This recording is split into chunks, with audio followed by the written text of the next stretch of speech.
Good morning, I'm Ashley James from Good Morning Maryland, starting at 4:30. Thanks so much for tuning in to Facebook Live. Do you have hip and knee pain? If so, you're going to want to join in on this conversation. I'm joined by GBMC orthopedic surgeon, Dr. Jamie Johnston. So let's begin. Okay, so we had people writing questions before this, so I'm going to get right to them. So somebody wrote on Facebook, what is the best non-surgical solution for arthritic hip pain? Yep. So I see patients in all stages of hip problems. You have the people who might have a muscle strain, or they might have some bursitis. You have people with labral tears, and then you have people who have had pain for a long time and they end up with arthritis or wear and tear of the cartilage. The most important thing I talk to people when I talk to people about this is initially losing weight. That's incredibly important. We all are frustrated by that, but it's important to keep your weight down because the joint is going to respond very quickly to the weight loss. The less weight, the less pain. The second thing is changing your activities, so modifying your activities. Not so much hip, but particularly knee. Stairs are very difficult, but things we encourage are avoiding high impact activities. And it's simple to make small changes. For instance, if you're exercising, you want to avoid doing leg extension exercises. You want to focus on strengthening your quadriceps, and you want to get in the pool and get on the bike. So getting in the pool and the bike, and maybe cutting down a little bit on your high impact things like jogging can really help with any sort of arthritic or hip or knee problems.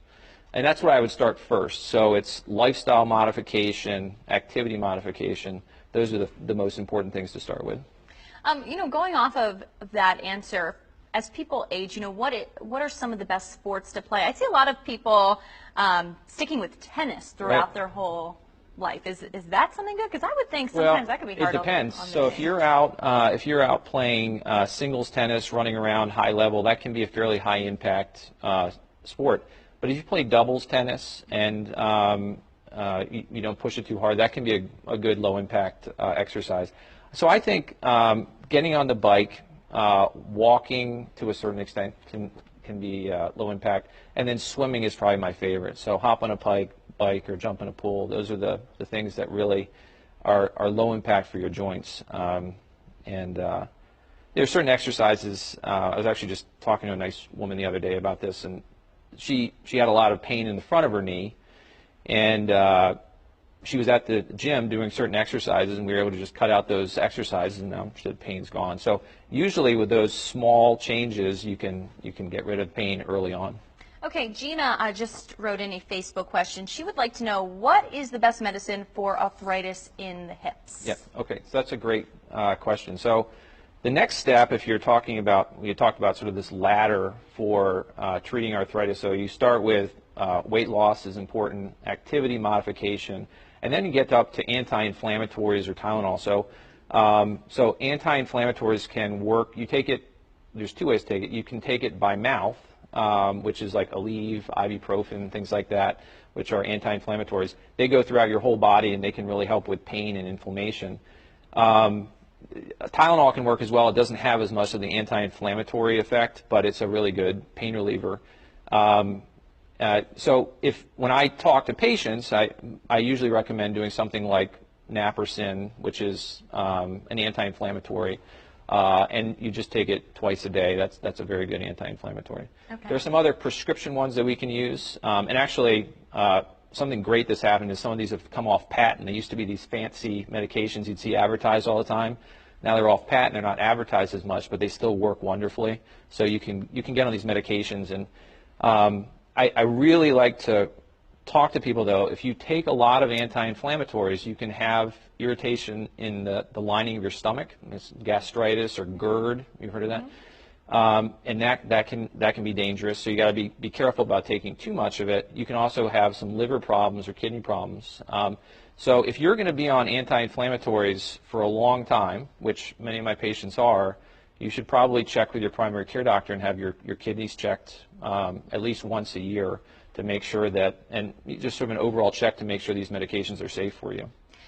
Before I get into this next question, I see that there was a couple questions talking about bursitis, and for the Right. people who don't know what that is, can you just explain what bursitis So, means? yeah, that's a good question. So, bursitis is a number of causes of pain around the joint. So, inside the joint, we talk about the cartilage, which is kind of like the tread on your tires, and that's inside. That's actually where the two surfaces are contacting each other. A bursa is actually outside the joint, just underneath the skin, and it's what allows our elbows to move back and forth. So we have bursa on our olecranon, our knees, and all over our hips. And if we didn't have bursa, the skin would not move easily around the joints because we're constantly flexing and extending. So a bursa is a very thin sac around the joint that allows the skin to move easily around the joint. Sometimes, for whatever reason, the bursa gets irritated, and when it gets irritated, people can have a lot of pain and swelling. It can even get infected. You can have a septic bursitis, but most of the time, the classic person this happens in is the guy who is installing floors or carpets, and they use their knee and they kind of smash their knee into the wall to get the carpet on the floor, and they come in and they have a big irritated bursa in the front of the knee. So that's a traumatic bursitis. You can have some that are autoimmune or inflammatory.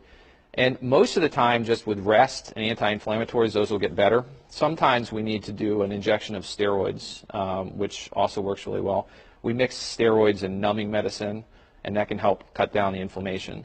In a very small number, I think I've done this once in the past 5 years. There's a guy who's a sailor, and he was constantly getting down on his knees, and he was working on the boat, and he kept on getting inflamed bursitis in his knees. So after multiple times going through this, we just took out the bursa. So you can actually make a small incision, take out the bursa, and it will reform itself over time, but oftentimes you won't have the recurrent swelling. So bursitis, in short, is just irritation of the tissue outside of the joint, which can cause pain and irritation. Somebody wrote in before that she has bursitis, hip and heel with a bone spur. She gets cortisone injections, but she's talking about she's been reading about chicken shots. Right. Do you do those? Well, so yeah, so a lot of people talk about the chicken shots. First of all, two separate things. So if you have bursitis, you're not going to inject the hyaluronic acid or the chicken shot into the bursa because it's outside the joint. So imagine like you have a trouble with your wheels or your tires, and you have someone go fix your carburetor, or your fuel injector. You want to be fixing the tires if they have an issue. So the joints and the bursa are very different issues. So with a bursitis, we will inject steroids, which can help with the inflammation. Okay. But to get to her question, which is the chicken shots, those are what we call hyaluronic acid. So I think it's okay to use brand names here, but there's Euflexa and Synvisc and Monovisc and anything on Facebook. Okay, all right. So you have a bunch of different options for treating arthritis. So when we're talking now inside the joint where the cartilage is, when a person has irritation and the cartilage starts to wear down, you can also inject these hyaluronic acid injections, and some of them have different molecular weights. They're slightly different based on the brand. The issue that comes up is in medicine today, we really have to take into account costs, and the cost of the hyaluronic acid is much higher than a steroid shot. And when you look at the studies over and over and over, the hyaluronic acid is no better than steroids. So we usually will start with the weight loss, anti-inflammatories, and things like that. But we usually will do a steroid shot. If that doesn't work, then we'll start talking about hyaluronic acid. It works as it's kind of neat. It's about the same viscosity as mayonnaise. So it's a thick solution, but it's clear. And when you inject it in, it works as both a shock absorber and a lubricant inside the knee. And in some patients, I will say they do wonderfully with this. Particularly that patient we were talking about earlier who had early knee arthritis, they will oftentimes do better with the hyaluronic acid. when it gets to the point where you have bone-on-bone arthritis, I think it has less of a chance of working. All right, we have a lot of people asking questions on Facebook, Okay. so let's get to a couple of those. Okay, so Amy Ward asks, how do you feel about natural anti-inflammatory for your bariatric surgery patients? Would you recommend that? I don't know exactly what that is. I will say bariatric surgery patients, it's tough for them because they don't have the stomach doesn't work the same as it did before surgery, and they have to be careful about irritating the lining of the stomach and the intestines. So for those patients, or for patients who have intolerance to NSAIDs, I'll certainly look that up if you write that down. I'll look up what it is. But there's topical anti-inflammatories that you can that comes in a cream. So for instance, if you have knee pain, you could rub that on your knee or your ankle. It doesn't work as well in the hip because the hip is so deep inside the tissue. So there's a nice thick layer of muscle and capsule around the hip versus the knee is very close to the skin. So for those patients who can't take NSAIDs, there are natural alternatives, and we're excited to learn more and more about these. But right now, I don't prescribe those, so I don't know enough about them. Okay, Patricia on Facebook said her mom was told that she needs a hip replacement. Right. She is in a lot of pain when she walks. She's 83. 83. Do you think that's a good idea at her age? Right. So there's 83 can mean a lot in 2017. It can be someone who's very active and young and playing tennis every week. It can be someone who's in bed and not moving around. So it's not just the age, it's the physiologic age, we say. So that's how well, how much they're functioning, how much pain is. So the key message about when to do a hip or knee replacement is that waiting is not bad.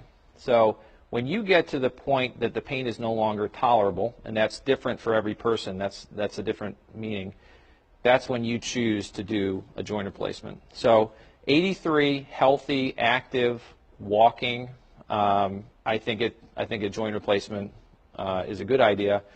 The chances of a successful hip replacement are very high, higher than 90%. So, and there are risks, but depending on whether or not your mother has heart or lung disease or liver or kidney disease or diabetes, she may be a very good candidate. So, but it's worthwhile talking to your primary care doctor and getting their opinion. They see this a lot. We have these conversations every day with primary care doctors about whether a patient's a good candidate for surgery, because our goal is to get you back to a pain-free, active life and do it safely. So we want to make sure that you get through the surgery safely and you have a good outcome. And there's a conversation between your primary care doctor and the surgeon and your family. Another question on Facebook from Valerie. She had surgery, arthroscopic surgery for meniscus tear. Still having pain in my leg. Knee is good. Any thoughts on what the leg pain might be? Yeah, we got to be careful. We don't want to focus too much on your particular medical issue, but so you had an arthroscopic surgery. Just to explain to people what that is, that's where you make a small incision about 1 centimeter long on the inside and the outside of your knee. Then you place a small camera into the knee, and then they use a biter or a shaver to remove tissue. You can do 1,000 different things with an arthroscopic surgery, so it can be, I'd be interested to know what the specific surgery is, but the most common one that we see is what's called an arthroscopic partial medial meniscectomy. So that's someone who has a knee and part of their meniscus has been taken out, and they have catching or locking, we call them mechanical symptoms, and they have that done. So if you have pain in the leg after that, I'm not sure exactly what it would be. Most of the pain from the meniscus would be right at the joint line. So it would be interesting to dig more into that, but I'm not sure the answer. Okay, Beverly wrote in a question. She also is tuning in with us on Facebook. So good morning to you, Beverly. Thanks for writing in. Okay, so she posted a question today and the other day about, and I want to make sure I'm saying it, the Synvisc shot? Yeah. Okay, so she has no cartilage on the inner portion of her knee and only 40% for the rest. Would this be a good option for her? Yeah. So again, Synvisc is one of these hyaluronic acid injections. It's one that you get a single shot, Synvisc 1, versus some of the other injections you get 3 separate injections. It's both a lubricant and it's a shock absorber in the knee. It has been shown to be equivalent to steroid shots. It's more expensive than steroids, so we shy away from it unless a patient has a good experience and they've done well with it in the past. So in your case, if you have bone-on-bone arthritis in the knee, I think that I'd probably shy away from it. I'd probably choose other options. There's unloader braces that we can use for people who have bone marrow edema. There are some braces for stability. But every patient's different, and our goal is to treat each patient as an individual. And if it's the right treatment for her, I think we would use it. So. Okay. My husband is in the Army. He runs a lot. He's been told that his collagen around his knee has been worn down. Would the chicken shot work for him? Yeah. So he's probably, of the people we've talked about so far, so he's in the Army. Mm-hmm. He's active. So here's an example of a guy whose job requires him to do physical activity. He needs to jog. He needs to be healthy to be safe in his job. So he's a person where we sort of go the distance to make sure that he can still be active in his job. So I would bet that he has less cartilage degeneration than someone who's in their 70s or 80s, but I couldn't be sure. But I think he may benefit from a shot like that. With all the disclaimers I made before, which is it's more expensive, it's been shown to be equivalent to steroid shots, but he may be someone who would benefit from it, yes. Another person wrote him, I am a 38-year-old female, I have no cartilage in my knees, what can I do? I have taken the injections, so what can I do now? I have bone on bone. So, again, it would have to do, so if you're 38 and all of your cartilage is worn down, that's pretty early to have it done. So I would wonder if you had some sort of rheumatologic disorder like rheumatoid arthritis, or if you had some sort of post-traumatic arthritis where the knee was injured at some point and then the cartilage wore down, or you previously had a damage to your meniscus. That's very early to have bone-on-bone arthritis, so we want to get to the bottom of why that happened. If you are at the point where you have bone-on-bone arthritis and the pain is no longer tolerable, and that's different for everyone, and we've exhausted all the non-operative treatments like anti-inflammatories, weight loss, activity modification, bracing, even, I mean, people don't like this, but even a cane. I mean, a cane can really take a lot of the weight off. So when you get to the point and you've tried all the non-operative things, I think a knee replacement is an option. The downside to that, and the reason that probably any orthopedic surgeon you went to talk to would say don't do it, is that it's not going to last the rest of your life. So the knee replacements we're not sure exactly how long they'll last, but I think a good guesstimate is about 15 to 20 years. And at some point it will need to be revised. Now, you're at 38, she's in the prime of her life, she's, I'm not sure what she does for a living, but you need to take into account that you may need to make lifestyle modifications too. So if your job requires you to be up and down ladders and doing all these things, you may need to find a different job too. So, but if you get to the point when the knee is completely worn down, you've tried everything else, then we will do a knee replacement. In my fellowship, we did hip replacements on patients in their teens. Mm-hmm. So it really is dependent on the patient, and you do what's best for the patient. Dr. Johnston, you're a popular guy over here. Oh, so good. Many questions coming in. All right, so another question from Paula. I was diagnosed with arthritis in my right hip in 2010, recently diagnosed with it in my left knee earlier this month. I am currently in the weight loss program for bariatric surgery with my health insurance provider. I'm about a month away from surgery, and the pain and immobility, it's just increasing at a rapid rate. Should I wait until after I lose weight to explore other options for pain relief and just continue to take anti-inflammatories and pain medication? Yeah, I think that's a great question. So if you have, if you're obese and you are working on losing the weight, my personal recommendation is to do your best to lose the weight before doing the surgery.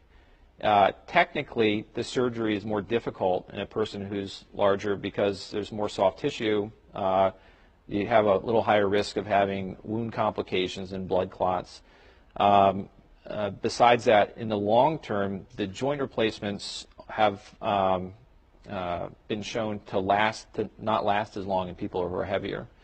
There's actually sort of an interesting sort of an inverse curve. So as your weight gets higher, and your risk of having a complication goes higher.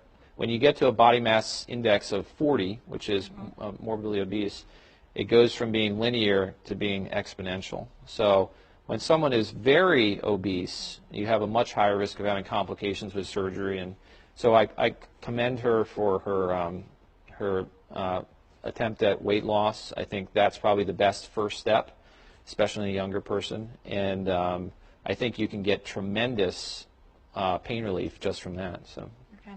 Geneva wrote into us, I have back and knee pain at this time. I'm going through oncology and do not want to take too many drugs at one time. Can you recommend what else I can do for my knee pain and my back pain? Right. So another option we hadn't talked about is physical therapy. So one of the things that hurts with arthritis is stiffness. So if you have a person who has an arthritic hip or an arthritic knee, they tend not to move the joints very much, and the muscles will start to ache, and you can get bursitis. Something called the kinetic chain, where if you have an irritation of your hip, you'll oftentimes have pain in your low back or your knee because you're walking awkwardly or using muscles differently. So in her circumstance, I think physical therapy would be helpful for strengthening and range of motion. I know there's other great programs around Baltimore City. If you go to some of the health clubs or the YMCA, where they have programs for getting in a warm pool and getting on a low-impact exercise regimen. So, in her case, she's got a lot going on medically, and these low-impact activities or a little bit of physical therapy could be a big help. Yeah, sounds like the pool is a great asset. I love the pool. Yeah. Okay, you talked a little bit about bursitis, and somebody asked if I have it in my hands, is it possible that I could have it in my knees too? Bursitis, sure. Oh, yeah. There we start talking about when you have arthritis in your hands or bursitis in your hands. It's kind of a neat thing, but people with arthritis with osteoarthritis tend to have pain at the end of their fingers. They're called Heberden's nodes. People who have pain more proximally in their hands are more commonly have rheumatoid arthritis.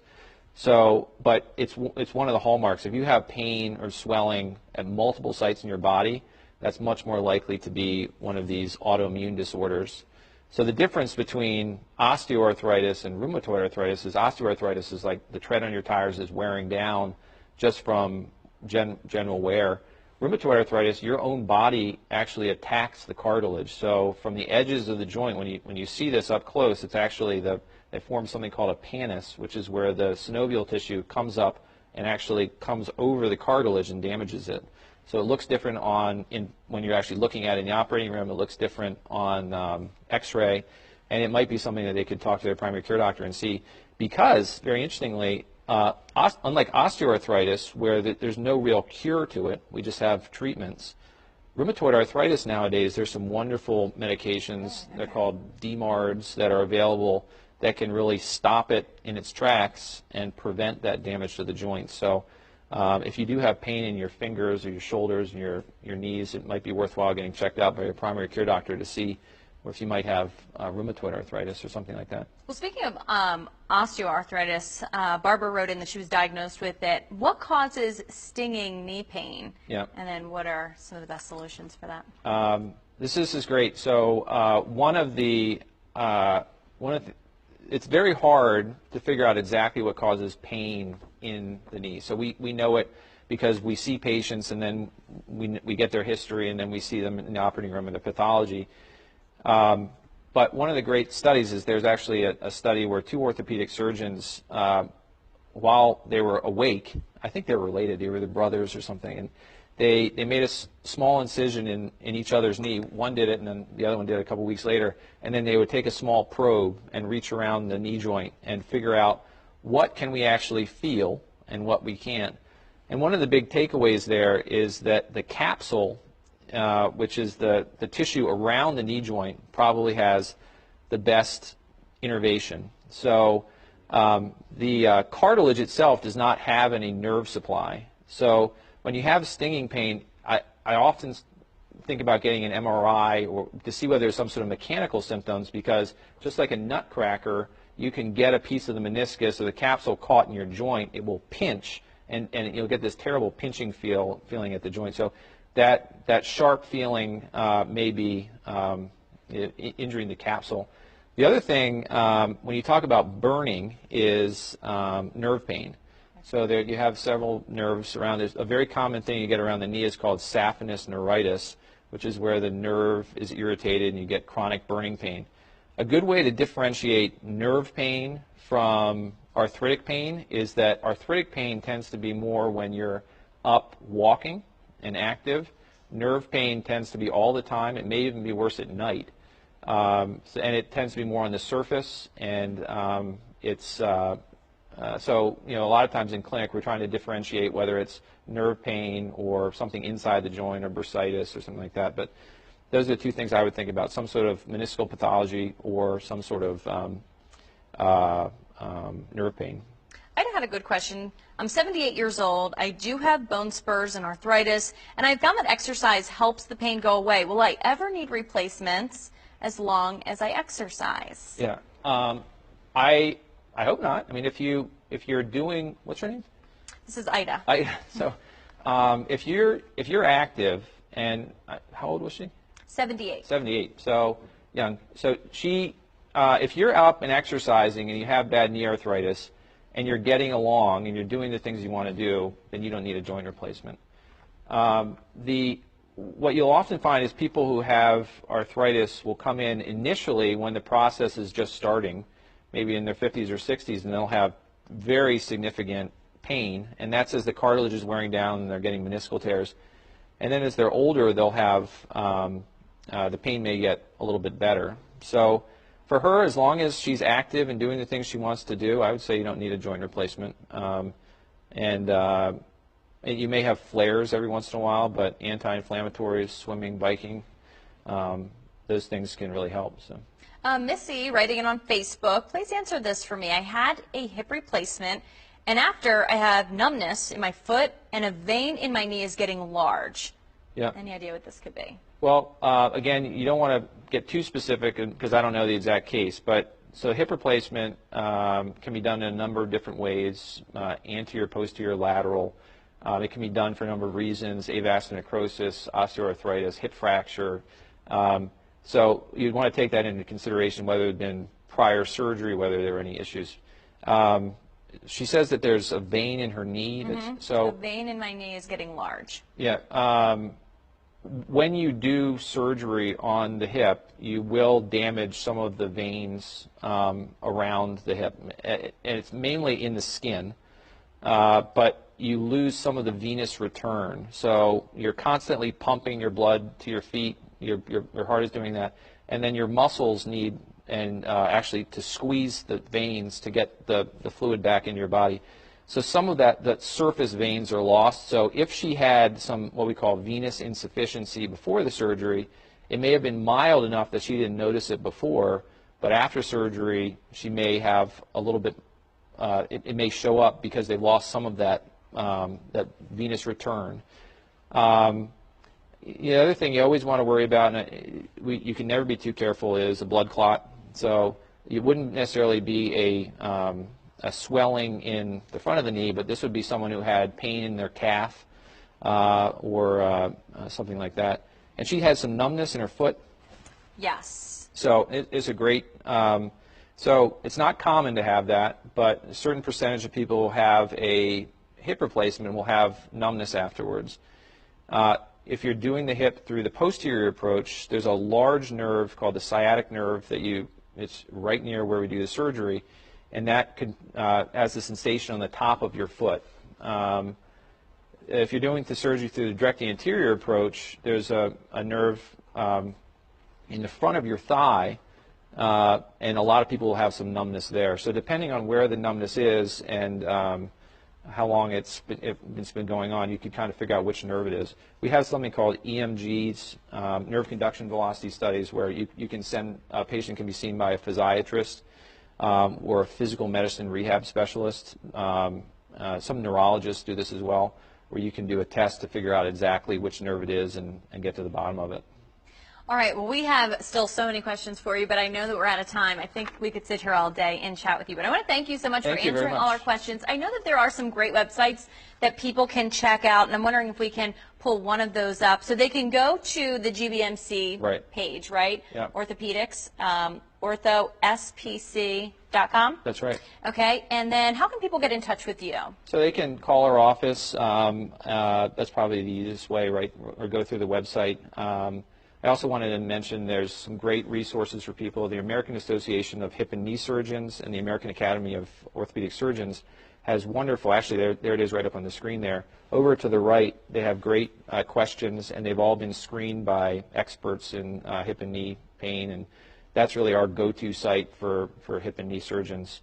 The American Academy of Orthopedic Surgeons is also a wonderful site. I would check that out. It has great information, not just about hips and knees, but about shoulders, spine, anything you really want. So those are really our two great national websites. And National Arthritis Foundation? National Arthritis Foundation, as well? Okay. That's fantastic as well. Lots of information about all sorts of issues, rheumatoid arthritis, all those are great resources for people. Perfect. Well, thank you so much for being here. Thanks for having me. I appreciate it. No problem. All right. Well, we will see you back here tomorrow for Good Morning Maryland starting at 4:30. And, of course, go back and watch the Facebook Live. You can find it at ABC2 News on Facebook and then the GBMC Facebook page. Have a great day. We'll see you back here next time.